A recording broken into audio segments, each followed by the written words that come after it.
بسم الله الرحمن الرحيم. السلام عليكم ورحمة الله وبركاته.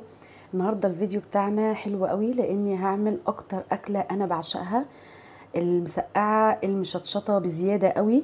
اكلة شعبية مصرية اصيلة، هي العشق كله بالنسبة لي، ولا تقولولي باللحمة المفرومة ولا بالبشاميل، هي المسقعة البلدي وبس. وتعالوا بينا كده نشوف طريقتي في عمل المسقعة البلدي هتكون ازاي. معايا هنا بتنجانتين رومي، يعني حوالي مثلا يعني هنقول كيلو مثلا. هما كانوا موجودين عندي، هقشرها كده زي ما انتوا شايفين. طبعا انا مش هقشرها بالكامل علشان كلنا عارفين ان البتنجان الحديد بتاعه بيكون في القشر، وفي نفس الوقت مش هسيبها بقشرها خالص علشان ما تغمقليش المسقعه بعد كده ويكون لونها يعني غامق معايا. فانا كده ابقى استفدت بالحديد بجزء من القشر اللي فيها، وفي نفس الوقت ما خليتهاش تبقى غامقه معايا. هقشرها كده زي ما انتوا شايفين، وبعد كده هقطعها طرنشات بس يكون بسمك رقيق شويه لاني مش هحمرها جامد قوي وعايزاها تستوي معايا بسرعه. بعد كده حطيت عليها شويه من الملح وهحطها في مصفى علشان تنزل الميه اللي فيها. هركنها كده على جنب. ومعايا بقى بعد كده حبيتين من البطاطس هحطهم على المسقعه، قشرتهم وغسلتهم وهقطعهم صوابع كده، هحمرهم تحمير عادي خالص. طبعا لو مش حابه تحطي على المسقعه البلدي بطاطس مفيش اي مشكله خالص، بس صدقوني بتبقى طعمها جميل جدا جدا. ممكن تحطي بطاطسايه واحده تكون صغيره او متوسطه على راحتك خالص، او لو مش حابه مفيش مشكله خالص ان انتي تستغني عنها. هقطعهم صوابع كده زي ما انتوا شايفين، وبعد كده هاخدهم شطفه تحت الحنفيه واحط عليهم الميه وهركنهم كده جنب المسقعه، جنب البتنجان اسفه، لحد ما نعمل الصلصه بتاعتنا. فحله كده على النار حطيت فيها شويه من الزيت، وبعد كده نزلت بمعلقه كبيره من الثوم المفروم، وهبتدي كده اقلب مع يعني افضل اقلب فيها لحد ما الثوم يحمر كده معايا ويديني كده اللون الذهبي الجميل بتاعنا اللي احنا متعودين عليه مع التومه.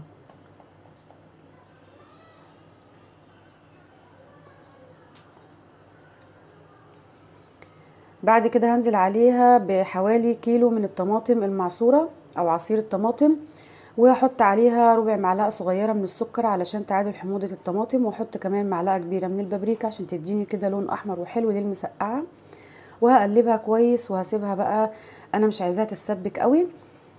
هنشوفها كده مع بعض، يعني انا مش عايزاكم تسيبوها لحد ما تتقل خالص، هنشوفها كده مع بعض قبل ما ننزل عليها المكونات بتاعتنا. بعد كده في طاسه على النار حطيت فيها الزيت، واستنيت لحد ما الزيت سخن معايا ونزلت عليها كده بالبطاطس.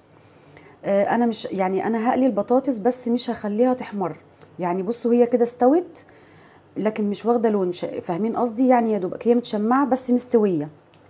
انا مش عايزه حاجه تديني لون خالص، ولا البطاطس ولا البتنجان، هنشوفه برضو مع بعضنا علشان خاطر المسقعه ما يبقاش لونها غامق. هي كده استوت في الزيت بس مش متحمره،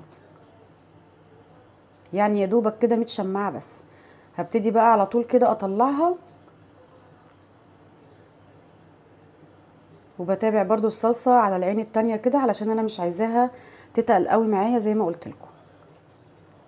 احنا الصلصه لسه ما ضفناش عليها اي اضافات خالص، هنشوف مع بعض دلوقتي ايه اللي احنا هنضيفه.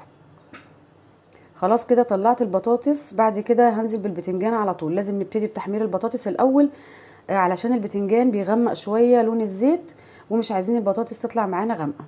لازم البطاطس تتحمر كده في زيت نضيف الاول وبعد كده ننزل بالبتنجان. طيب انا عايزه البتنجان يديني لون ذهبي خفيف جدا جدا. بصوا شايفين اللون ده عامل ازاي؟ يا دوبك. علشان كده انا قلت لكم تقطعوها رقيقه شويه لاني انا مش عايزاها لونها يحمر. عامه انا بحبها بالطريقه دي، وهي دي الطريقه الصح للمسقعه البلدي. اللي عايز البتنجان يكون احمر عن كده عادي خالص، دي بتبقى اذواق، بس صدقوني كده بتبقى حلوه قوي قوي قوي. تمام كده، هي كده تمام قوي معايا. هبتدي بقى دلوقتي اطلعها.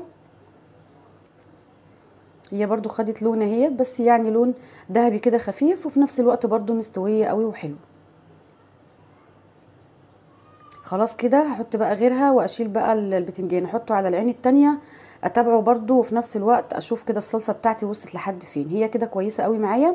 هبتدي بقى دلوقتي حطيت عليها كده الملح المظبوط، ظبطت الملح بتاعها، وحطيت عليها كمان معلقه صغيره من الكمون، بس مش هنحط حاجه تاني اكتر من كده. هقلبها بقى كده كويس. عايزه بس ايه، هشيل شويه كده علشان احنا هنعملها مشطشطه بزياده قوي، فهشيل شويه صلصه بس كده صغيرين علشان خاطر ابني الصغير. ما تتخضوش بقى من كميه الفلفل اللي انا حطيتها، لاني انا بحبها قوي قوي كده. طبعا ده فلفل حامي، اللي حابب يقلل شويه براحته خالص، يعني انتوا ما تلتزموش بالكميه الفلفل اللي انا حطيتها. انا حطيت كده عشوائي طبعا.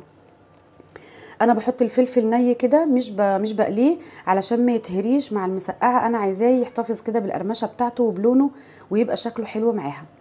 بعد ما خليت الفلفل غلي كده مع الصلصه غلوتين، رحت على طول نازله بالبطاطس البتنجان بتاعي. بعد طبعا ما خلصته هخليه بس ياخد غلوه كده واحده على النار، وبعد كده خلاص هشيله. بقت معانا احلى مسقعه بلدي تجنن، والله العظيم تجنن.